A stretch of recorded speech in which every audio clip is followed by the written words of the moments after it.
ازيكم يا احلى واجمل اخوات في الدنيا؟ عاملين ايه؟ يا رب تكونوا بالف خير.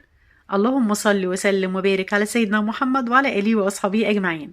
هنعمل النهارده مع بعض الممبار من الالف للياء بكل تفاصيله، وهنفرزه لشهر رمضان الكريم كل سنه وحضراتكم جميعا بالف صحه وسعاده وسلامه.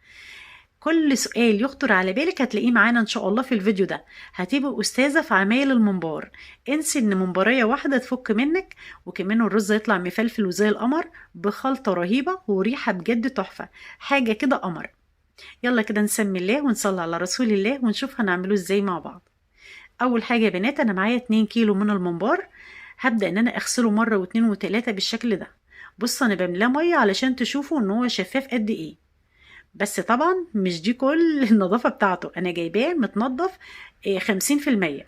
فال50% التانيين هننضفه مع بعض ونقلبه